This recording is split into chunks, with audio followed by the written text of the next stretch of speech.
আমি কিছু খাবার জোগাড় করে নিয়ে আসছি, তুই আমার গোয়ালে থাক, কোথাও যাসনি যেন।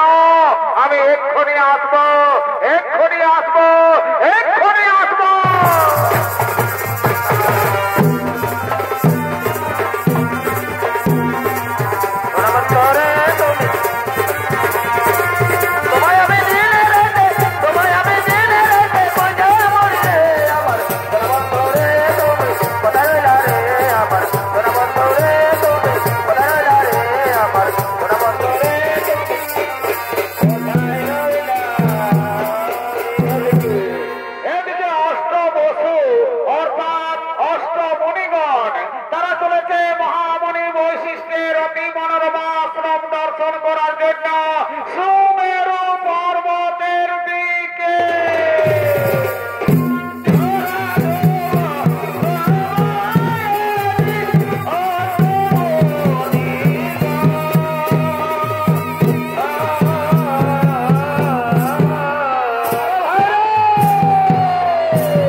Oh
গাভী? আরে ভাই সত্যি এই তো গাভীটি তো খুব সুন্দর। আরে ভাই শোন শোন শোন শোন শোন, তোরা জানিস না এই গাভী হলো স্বর্গীয় গাভী সুরভির কন্যা। দেবতাগণ মহামণি বৈশিষ্ট্যকে দুগ্ধ পান করার জন্য দিয়েছে। এই গাভীর দুগ্ধের এমনই গুণ, যদি মর্তমাসে একবার পান করে তাহলে 100 বছর পর্যন্ত তাদের পরমাও বৃদ্ধি পায়। এই গাভীর গুণগান শুনে প্রভাত ঋষির স্ত্রী ছুটতে ছুটতে আসছে।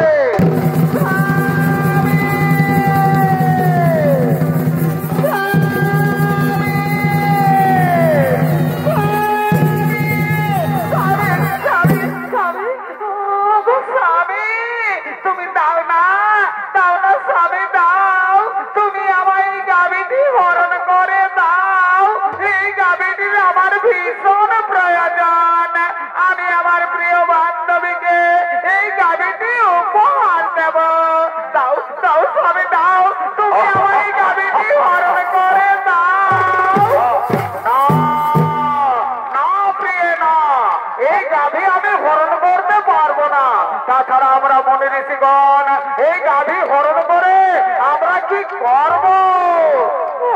স্বামী তুমি জানো না ওই মর্তলোকে ঈশ্বরাজার কন্যা চিত্তবতী আমার প্রিয় বান্ধবী, এই গাভীটি আমি তাকে উপহার দেব। দাও দাও স্বামী দাও, তুমি আমার এই গাভীটি হরণ করে দাও। ওরে ভাই মণিগণ, তোমরা বলো আমি এখন কি করব? শোনো শোনো প্রভাত ঋষি, তুমি কি করবে সেটা আমরা বলতে পারবো না, তবে এটা আমরা বলতে পারি এই গাভী যদি তুমি হরণ করো তাহলে মহামণি বৈশিষ্ট্য আমাদের কাউকে ছাড়বে না। স্বামী গো স্বামী, তুমি দাও না স্বামী দাও, তুমি আমার এই গাভীটি হরণ করে দাও। এই গাভীটির আমার ভীষণ প্রয়োজন, আমি আমার প্রিয় বান্ধবীকে এই গাভীটি উপহার দেব। দাও দাও স্বামী দাও, তুমি আমার এই গাভীটি হরণ করে দাও। ওরে ভাই মণিগণ, তোমরা বলো আমি এখন কি করব? স্বামী চলো চলো চলো, আমরা এক্ষুনি তাড়াতাড়ি গাভী হরণ করে দিয়ে যাই। চলো চলো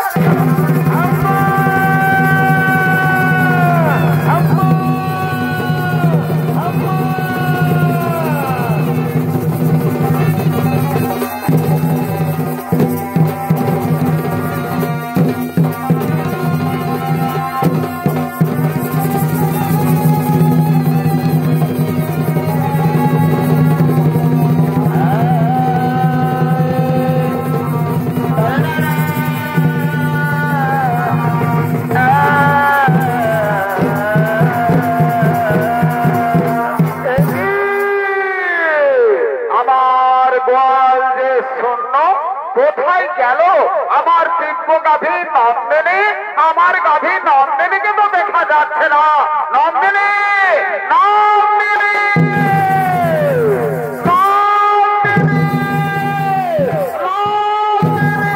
তাই তো আমার দিব্য গাভী নন্দিনীকে তো কোথাও দেখা গেল না। তাহলে আমার গাভীকে নিশ্চয়ই কেউ হরণ করে নিয়ে গেছে। আমায় ধান যোগে দেখতে হবে কোথায় গেল আমার দিব্য গাভী নন্দিনী।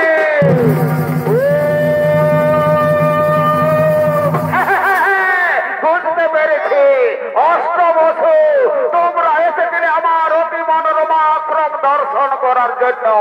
তোমরা আমার দিব্য গাভী নন্দিনীকে হরণ করে নিয়ে গেছো মর্তলোকে। যাও, আমি তোমাদের অভিশাপ দিচ্ছি, মর্তলোকে মানব বলে জন্ম নেবে তোমরা।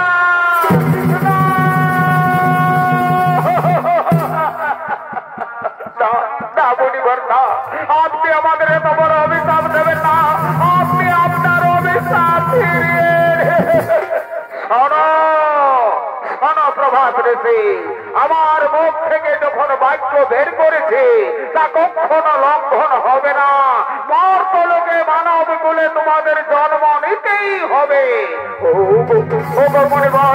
আপনি যখন আমাদের এত বড় অভিশাপ দিয়েছেন, আপনি আমাদের মুক্তির উপায় বলে শোনো শোনো প্রভাত ঋষি, যাও মর্তলোকে দেবী গঙ্গার গর্ভে মহারাজ শান্তনুর রসে জন্ম নেবে তোমরা।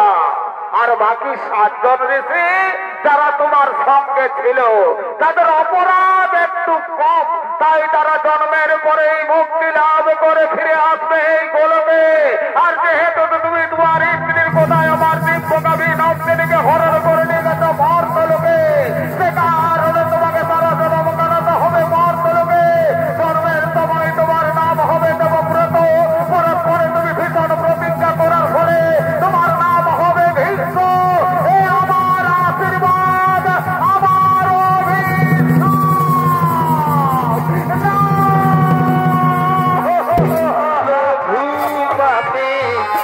গুরু দত্ত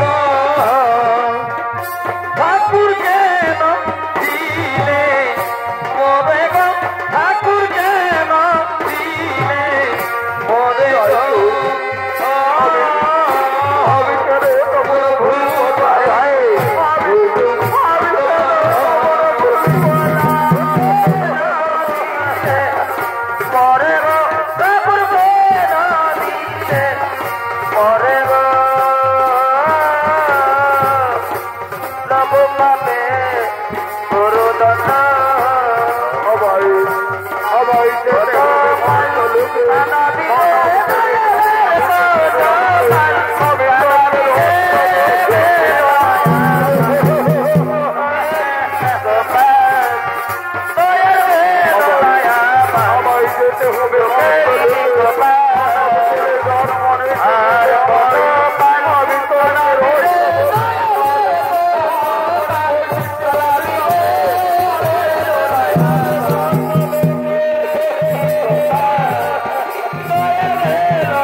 পুরাণ প্রমাণ অনুযায়ী মুনিগণের অনুরোধে 8 বছর মুক্তির করে দেবী গঙ্গা এলেন মর্তলোকে। দেবী গঙ্গার গর্ভে মহারাজ শান্তনুর ঔরসে জন্ম নিলেন 8 বছর। 8ম গর্ভে জন্ম নিলেন প্রভাত ঋষি।